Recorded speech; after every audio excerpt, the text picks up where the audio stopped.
السلام عليكم ورحمة الله وبركاته. معاكم زوزو، ودي قناتي. اللي مش مشترك في القناة يضغط على كلمة الاشتراك ويفعل زر الجرس علشان يوصله كل إشعار وكل فيديو جديد أنزله على قناتي.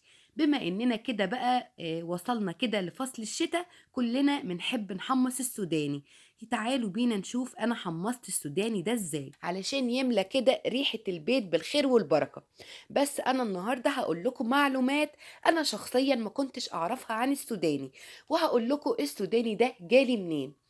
انا كنت قاعده لقيت بنت اختي بتخبط عليا، فتحت الباب لقيتها داخلالي بكيس كبير. قلت لها ايه ده يا بنتي؟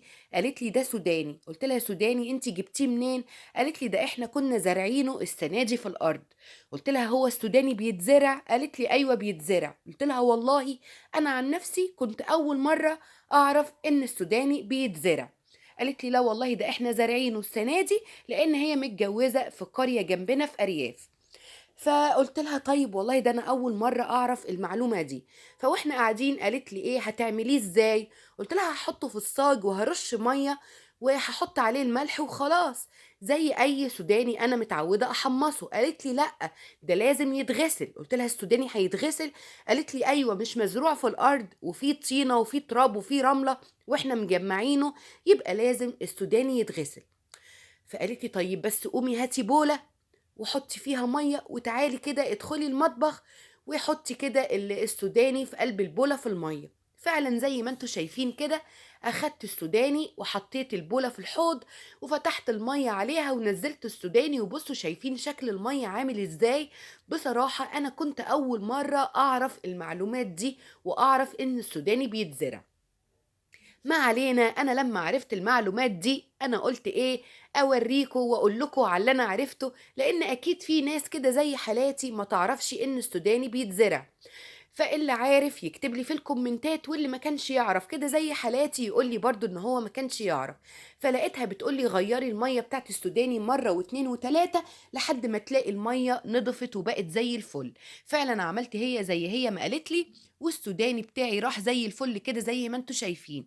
جبت بقى كده الملح، والملح لازم يكون خشن. طبعا انا ما عملتش الكميه اللي هي جايباها لي كلها، انا اخدت بس شويه لان هي كانت جايبالي كيس كبير خالص مليان زي حوالي 7 أو 8 كيلو. زي ما انتوا شايفين كده قلبت الملح كده مع السوداني كويس جدا. طيب ايه يا زوزو اللي هيخلي الملح يلزق في السوداني؟ الميه.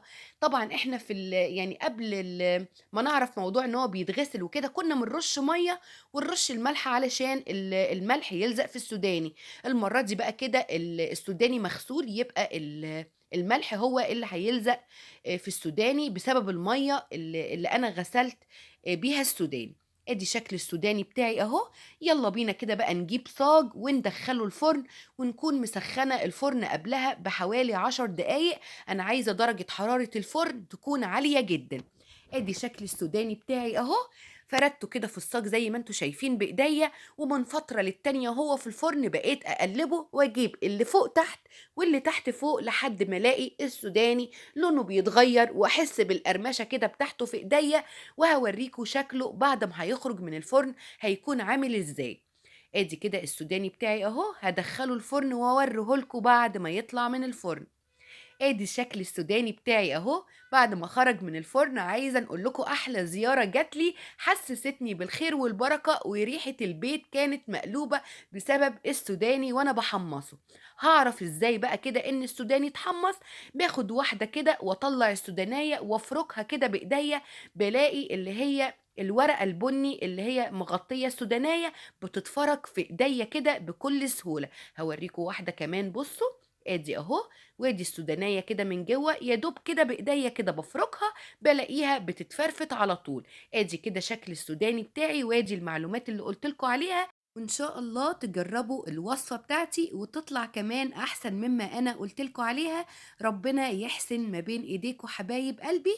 وانتظروني في فيديو جديد، وما تنسوش بقى اللايك للفيديو، علشان هو ده اللي هيوصل الفيديو بتاعي لأكبر عدد من المشاهدات. مع السلامة، هتوحشون.